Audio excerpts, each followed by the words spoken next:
Written by Heavenfall. In the end of days, life is nearly extinguished from Earth.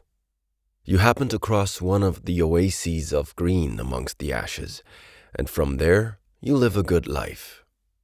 One night, looking out into the stars, you see a giant shadow appear. It exclaimed, "You're still alive?"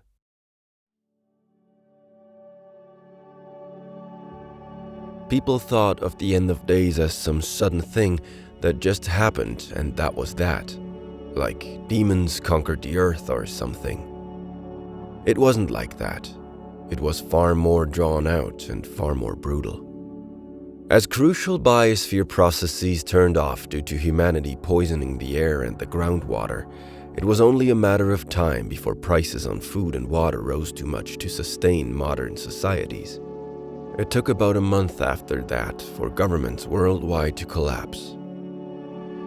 They didn't fight it out over whatever resources were left. They just stopped working as the people gave up on them. Following that, there was mass starvation and pandemics wiping out around 90% of humanity.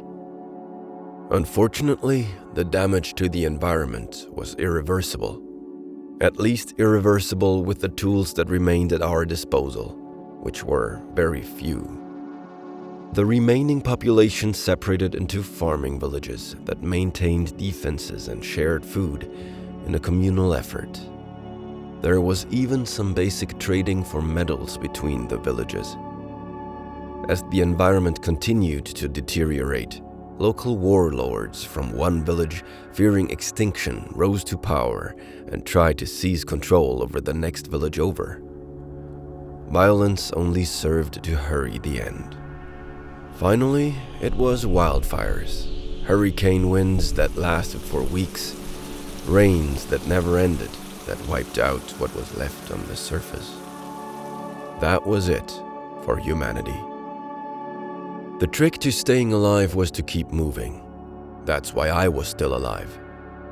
When the governments collapsed, I was already gone from the major cities where the diseases were the worst. Then, when societies reformed in villages, I kept moving on the outskirts. Nobody welcomed strangers who didn't belong to another village. But as long as you kept moving, nobody cared. Finally, when the wildfires and rains got really bad, I just sort of lucked out as I happened to be near a desert.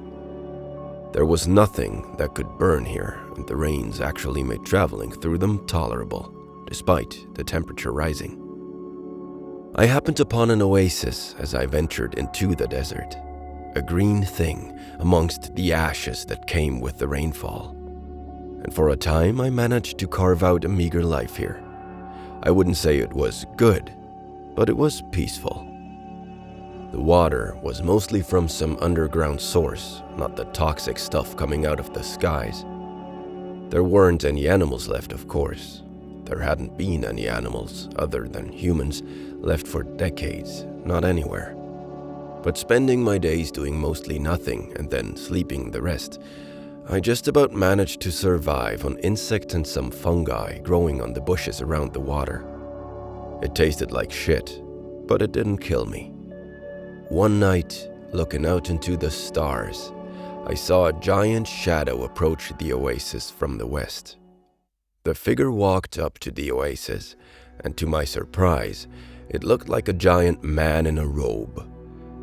When I say giant, I mean at least 12 feet tall. He reached out for the water and cupped it in his hands to drink, but sniffed the water and changed his mind. I coughed politely to make him aware of my presence. He spun around and, after finding the source of the cough, exclaimed, "You're still alive?" I considered my options. There were no options in terms of violence. I had been subsisting for years. I was thin as a stick with ribs showing and all. Plus, this person was more than twice my height. So I tried being polite instead.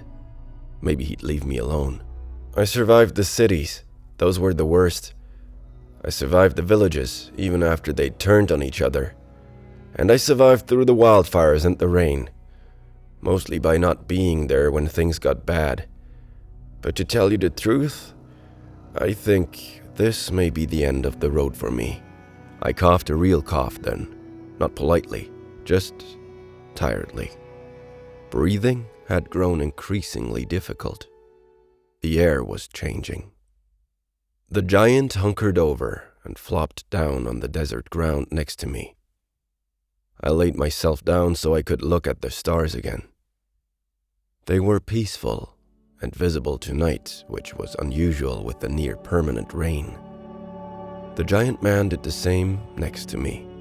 "This is a nice place, this oasis," he told me. "A little garden, just enough to survive in," I replied. He didn't ask me about food or water, which I thought was kind of him. He seemed like the kind of person that didn't really have problems with finding food. So we just laid there for a while, watching the stars. "I'm sorry things got so bad." At the end, he spoke with a rumbling voice. "I didn't mean for people to suffer, but free will, you know. You reap what you sow." I turned my head to look at him and saw that he was crying. He was looking right up into the sky, but I didn't get the feeling that he was watching the stars. I tried to pat him on the shoulder, but given our positions on the desert ground and the difference in size, it felt incredibly awkward. So I just laid there for a while, trying to think of something to say. "Maybe you'll do better next time, hey?" The giant chuckled quietly through the tears. As last words went, they felt pretty good.